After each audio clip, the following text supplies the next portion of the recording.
Théodore Nyanya Zadi, président de la plateforme nationale des organisations professionnelles du secteur public de Côte d'Ivoire. En 2017, votre plateforme a signé un protocole d'accord avec le gouvernement par rapport à un certain nombre de questions que vous avez posées. Tout à fait. Aujourd'hui, près d'un an après, quel bilan?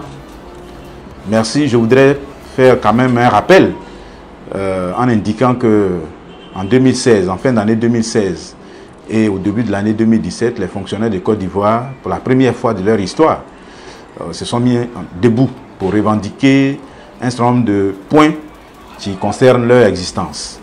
Le premier point concernait donc la réforme des pensions de retraite en Côte d'Ivoire. En 2012, une réforme des pensions a été faite et a remis en cause les acquis des fonctionnaires de la loi de 62. Et donc cela a révolté les fonctionnaires. Le deuxième point concernait les stocks d'arriérés des revendications de 2009 et le gouvernement depuis 2014 avait décidé de passer par perte et profit à ce stock des arriérés qu'on a évalué à 249 milliards. Le troisième point concernait toujours dans le sens des révalorisations salariales de 2009 la bonification indiciaire de 100 et 150 points qui concerne environ 41 000 fonctionnaires qui eux aussi réclamaient depuis 2009 une augmentation des salaires qui n'était pas encore faite. Le quatrième point concerne l'intégration des journaliers. Environ 1800 journaliers revendiquaient depuis une dizaine d'années leur intégration à la fonction publique et ne l'obtenaient pas. Donc ça faisait partie de notre quatrième point. Le cinquième point concernait donc les impôts sur le salaire que nous avons jugé pléthorique. Et le dernier point, les libertés syndicales, notamment la suspension des cotisations prélevées par la solde au profit des syndicats avait été donc arrêté par l'État depuis 2013. Donc au bout de tout cela, après des négociations difficiles qui ont duré presque 6 mois, nous avons donc signé l'accord dont vous parliez tout à l'heure, un accord en deux volumes, un premier sur nos revendications et un deuxième sur la trêve sociale. Aujourd'hui, où en sommes-nous? Depuis janvier 2018, le gouvernement a effectivement commencé la mise en œuvre de cet accord. Premièrement, par le recrutement des journaliers, parce que le concours d'intégration des journaliers a été lancé en début janvier et depuis février, depuis ce mois d'avril, les résultats sont disponibles. Environ 718 journaliers vont devenir fonctionnaires, intégrés donc à la fonction publique selon leur qualification. De deux, la bonification indiciaire de 100 et 150 points des 41 000 fonctionnaires non bénéficiaires d'une grille particulière est effective depuis fin janvier. Donc on a noté une augmentation des salaires de 23 à 40 000 francs CFA sur les salaires de ces fonctionnaires. Ce sont les ingénieurs, ce sont les secrétaires fonctionnaires, les agents des douanes, des impôts, de l'administration territoriale, des eaux et forêts, etc. etc. La chose la plus intéressante aussi, c'est que depuis janvier, le gouvernement a commencé à payer le stock des arriérés, puisque dans l'accord, il était indiqué que le stock serait payé sur 8 ans. Mais on n'avait pas indiqué en août dernier le mois de début du paiement. Depuis janvier, le gouvernement a commencé à payer le stock des arriérés en démarrant par les montants les plus faibles, compris entre 1 et 500 000 francs CFA, qui ont été payés. Environ 19 000 personnes étaient concernées. Et à partir de février, les montants supérieurs à 500 000 francs CFA ont commencé à être apurés. Et aujourd'hui, on est autour de 40 000 fonctionnaires qui ont déjà touché leur stock des arriérés sur les 120 000 concernés. Donc, ce mois-ci, les retraités seront pris en compte dans le paiement de ces arriérés, parce que dans les accords, nous avons indiqué que les fonctionnaires à la retraite et les ayants cause, c'est-à-dire les survivants des fonctionnaires décédés, sont pris en compte et ne sont pas soumis, n'est-ce pas, à l'émiettement qu'on a indiqué. Donc, tout cela est en train d'être pris en compte au fur et à mesure, et ce mois-ci, certains retraités verront donc le paiement de leur stock des arriérés comme convenu dans les accords. Globalement, on peut donc dire que nos attentes sont comblées. Ici, il n'y avait pas la question des libertés syndicales, notamment concernant certains de nos camarades qui avaient été frappés par des mesures de rétorsion en janvier dernier et qui jusqu'à ce jour continuent d'être soumis à des tracasseries administratives. Leurs salaires ont été rétablis depuis juin, mais à l'éducation nationale, ils n'ont pas encore retrouvé les classes. les directeurs d'école ou les proviseurs, les directeurs régionaux refusent de leur donner des emplois du temps. En violation flagrante de l'accord sur la trêve, qui indique en son article 4 que dès signature, toutes les mesures de rétorsion qui frappaient des syndicalistes pour la grève de janvier tombent. Malheureusement, le ministère de l'Éducation n'a pas encore mis en œuvre cela et nous ne comprenons pas. C'est pourquoi à la veille de ce 1er mai, nous appelons ce ministère à s'inscrire dans cette trêve sociale pour ne pas la remettre en cause. C'est une trêve que nous avons chèrement, n'est-ce pas, acquise. Il ne faut pas que ce genre de questions viennent la remettre en cause. Donc voici un peu où nous en sommes aujourd'hui, globalement. En ce qui concerne les sommes d'arrivée, vous avez dit que c'est au total 249 milliards. C'est ça. Aujourd'hui, 4 mois après, combien ont été payés sur ces... C'est ce que j'ai indiqué. J'ai dit autour de 40 000 fonctionnaires ont été déjà payés. Voilà. On peut évaluer ça environ 3,3 milliards 5 par mois. Sur 4 mois, vous calculez, vous verrez que ça peut être autour de 15 milliards qui ont été déjà autour de 15 milliards qui ont été déjà payés sur 4 mois. Voilà. Si on vous comprend bien, le gouvernement respecte ses engagements. Oui, le gouvernement respecte ses engagements, même si certains des camarades dénoncent un peu la lenteur et le flou un peu, je dirais, qui entoure le paiement, parce qu'on ne sait pas qui sera payé, on attend les derniers moments pour savoir les matricules pris en compte. Ça fait partie, n'est-ce pas, de quelques inquiétudes ou du moins des regrets qui entourent l'opération. Mais en tout état de cause, l'opération est maintenue et chaque mois, les paiements se font. Notre souhait, c'est qu'il soit clarifié et qu'un chronogramme clair soit fait de sorte que chacun sache à quel moment il est payé. Et mieux, dans l'accord, on a indiqué aussi qu'un comité de suivi devait être mis en place. Et jusqu'à ce jour, le comité n'a pas encore travaillé. Nous appelons qu'il se mette en place et qu'il travaille pour régler un certain nombre de questions. Parce que le constat que nous faisons, c'est que devant les difficultés réelles, parce que nous avons signé des accords sans forcément maîtriser toute la réalité. Et aujourd'hui, la SOL se rend compte que, en ce qui concerne les retraités, par exemple, il y a des difficultés véritables.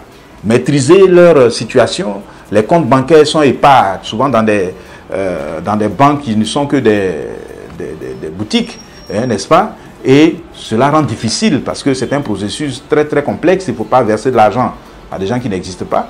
Autre élément, les ayants cause, c'est-à-dire les fonctionnaires décider leurs ayants cause. C'est un dossier aussi difficile parce que les questions de succession sont difficiles à gérer. Or, pourtant, là aussi, on avait pris des dispositions pour qu'ils soient payés. Donc, nous attendons que le comité de suivi se réunisse pour que nous puissions prendre des décisions concernant, n'est-ce pas, la situation de tout ce monde-là. Pour que les accords soient respectés, qu'on ne change pas les règles du jeu au cours du match, comme on est en train de le constater devant les difficultés que la sorte de rencontre. Voilà. Vous dites que le bilan est globalement positif. Voilà, c'est ça. Vous ne faites que des tournées sur tournées pour toujours sensibiliser. Oui, parce que ça fait partie de l'engagement que nous avons pris. Nous avons signé une trêve qui n'est pas comprise par tous. Vous avez certainement suivi tout ce qui a été dit autour de cette trêve-là. Beaucoup de nos camarades ont pensé qu'une trêve signifiait que nous enterrions la lutte syndicale en Côte d'Ivoire. Notre devoir, ayant pris l'engagement de maintenir la trêve sociale qui est jusque-là respectée globalement par les fonctionnaires, notre devoir c'est d'être proche de nos camarades, d'être sur le terrain pour ne pas que des esprits malins aillent leur expliquer autre chose et que ce que nous avons signé, notre engagement soit remis en cause. C'est pourquoi nous tournons pour expliquer d'abord les acquis, tels que je viens de le faire, et puis ensuite leur expliquer le sens de la trêve. La trêve intervient toujours à l'issue d'une crise. C'est comme dans les guerres. À un moment donné, il y a un cessez-le-feu. Parce qu'on ne peut pas rester indéfiniment dans la guerre. Donc, en tant qu'homme responsable, nous avons estimé qu'il fallait s'asseoir pour discuter. Et au bout du compte, on signe un accord pour que, dans une certaine période, nos problèmes soient réglés dans le dialogue. Donc, la trêve ne signifie pas que le syndicalisme est mort. Bien au contraire, la trêve met simplement au centre du débat le dialogue, la concertation continue pour que les problèmes nouveaux soient portés à la connaissance du gouvernement, avec qui le mur de méfiance est ainsi brisé et désormais nous échangeons pour régler les problèmes par la voie pacifique et non par la grève. Voilà. Et dans les journaux, vous avez fait des louanges au Premier ministre. J'ai fait quoi? Des louanges au Premier ministre, oui, par rapport à cette chose, à ces engagements. C'est ça. Des louanges, c'est un peu trop dit. Un syndicat ne fait jamais de louanges. parce que ce n'est pas dans notre vocabulaire. C'est une reconnaissance. Nous sommes africains. C'est vrai que dans notre culture syndicale, dans notre formation, on nous dit que le syndicalisme n'a pas de mémoire. Mais nous sommes des hommes. Et quand quelqu'un fait quelque chose qui est bien, il faut le lui reconnaître. Et nous avons donc, au cours d'une assemblée générale, pondu une résolution de remerciement au gouvernement, au président de la République, ainsi qu'au Premier ministre qui a conduit les négociations. Qui a conduit les négociations avec nous et qui a permis que nous aboutissions à, n'est-ce pas, à ces résultats-là. Donc notre devoir, c'est de lui dire merci et c'est tout, sans plus. Voilà. Nous sommes à la veille de la fête du 1er mai. Oui. Aujourd'hui, quel message fort vous entendez lancer au cours de cette célébration? Au cours de cette célébration de la fête du 1er mai, qui est un moment solennel, n'est-ce pas, d'expression pour les syndicats, c'est de dire aux fonctionnaires de Côte d'Ivoire que c'est dans l'union que nous avons réussi à engranger les victoires. Parce que ces questions-là ne sont pas nouvelles au niveau des revendications. Mais pendant longtemps, chacun dans son secteur avait tenté de les résoudre, n'est-ce pas, seul. Et on a constaté l'échec des entreprises individuelles et solitaires. Et nous nous sommes mis ensemble. Et cela a donné un résultat.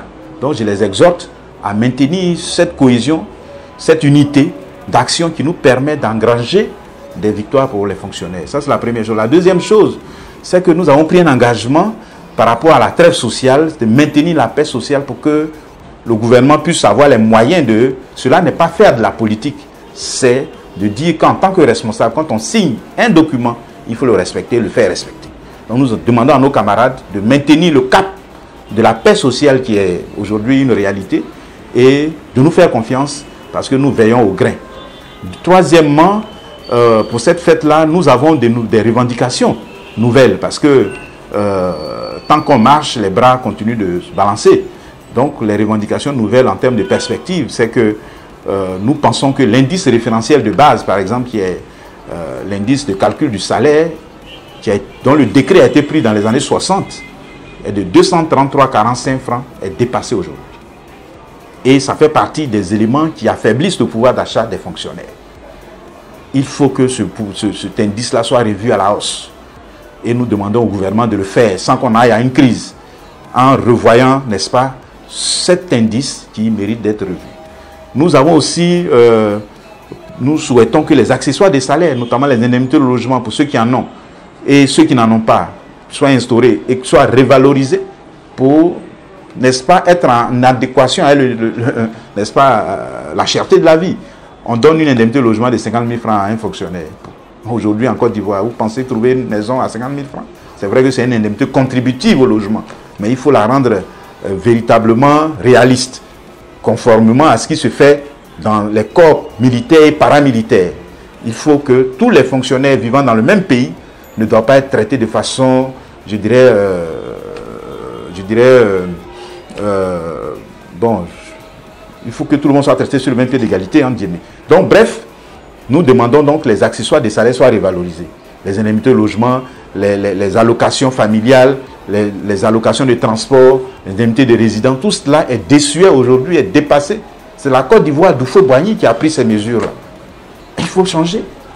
Cela, ce n'est plus nécessaire. Ensuite, bien d'autres questions que nous mettons sur la table, notamment la grille de promotion qui permet, n'est-ce pas, d'évoluer dans la fonction publique. Cette grille-là, nous estimons qu'elle est dépassée dès lors que l'âge de départ à la retraite a été revu, n'est-ce pas. Et puis, la question de la retraite reste pendante. La révalorisation des pensions que nous avons obtenues dans la lutte, ce n'est pas encore une réalité. On note une lenteur dans la révalorisation des pensions pour ceux qui ont pu être pris en compte, n'est-ce pas, dans les acquis de la lutte. Nous ne comprenons pas cette lenteur. Il faut que cela soit fait. Parce que depuis février 2015-2017, une nouvelle ordonnance a été prise. Et une loi a suivi. Alors pourquoi on ne veut pas appliquer la loi et contraire? Ça fait partie des choses que nous demandons pour ce 1er mai, pour que le président de la République donne le cap, pour que les retraités puissent voir leur pension révalorisée conformément à ce que nous avons arrêté ensemble. Voilà, donc voici un peu, mais aussi nous lançons un appel aux fonctionnaires parce que nous avons proposé aux fonctionnaires une contribution pour tous ces acquis. Pas pour que nous puissions nous nous habiller, mais pour que nous puissions bâtir un bâtiment qu'on appellera la maison des fonctionnaires. C'est un complexe syndical comme on en voit en France avec la CGT, où les fonctionnaires auront des salles qui leur permettront de se réunir, un hôtel et d'autres choses, des galeries pour se retrouver, pour échanger. Avec une contribution minimale de 10 000 francs CFA, nous avons demandé aux fonctionnaires de contribuer et cela a commencé, ça marche très bien. Nous lançons l'appel à tous les fonctionnaires pour que d'ici quelques années, on puisse, n'est-ce pas, dire que nous avons fait quelque chose grâce avec l'argent que nous avons obtenu pour la postérité. Et c'est vraiment l'appel sur lequel je voudrais terminer. Je vous remercie. Il y a une dernière question que je voulais ajouter. Ouais. Aujourd'hui, peut-on dire que le président Zadine est un homme heureux, un président heureux, puisque à la signature du protocole, on vous a taxé de tous les noms d'oiseaux pour la signature. Aujourd'hui, peut-on dire que... Oui, je suis un homme comblé, parce que je pense que sur cette terre, quand chacun vient sur cette terre pour accomplir une mission, et certainement notre mission à nous, c'est d'être aux côtés des plus faibles, et c'est d'ailleurs la mission du syndicaliste, la transformation sociale. Et ce qui me réjouit le plus dans ce combat, c'est deux choses. La première, c'est la situation des journaliers. Vous imaginez des gens qui étaient des plantons, des femmes de charge, avec des diplômes, qui souffraient dans, je dirais, dans l'antichambre de la fonction publique pendant des années, sont devenus fonctionnaires aujourd'hui. Il y a même un qui est devenu administrateur civil parce qu'il avait un doctorat, il était planton. Ça, c'est la plus grande chose qui nous satisfait parce que nous avons matérialisé là les règles et, je dirais, ce qu'est le syndicalisme. Nous avons transformé la vie des gens. Tous ont été reclassés dans des emplois vraiment revalorisants pour eux. La deuxième chose, c'est la suppression des conditions de jouissance de la pension de réversion du conjoint survivant. Vous ne pouvez pas imaginer combien de veuves souffraient avec les conditions qui avaient été mises pour jouir de la pension de réversion. Et ces veuves-là nous bénissent tous les jours. C'est aussi la réinstauration du capital décès pour les ayants cause des fonctionnaires décédés qui ont commencé à bénéficier des retombées de notre sang. C'est les deux grandes satisfactions. Et quand je dors, j'avoue que je dors les yeux fermés, les oreilles fermées parce que je pense que nous avons ensemble, ce n'est pas Nyanya Zadi seul, c'est toute une équipe, la plateforme, nous avons ensemble réalisé quelque chose de grand pour notre pays et pour nos frères et nos camarades sur le terrain. Et je suis un homme très comblé. Merci beaucoup. Get down!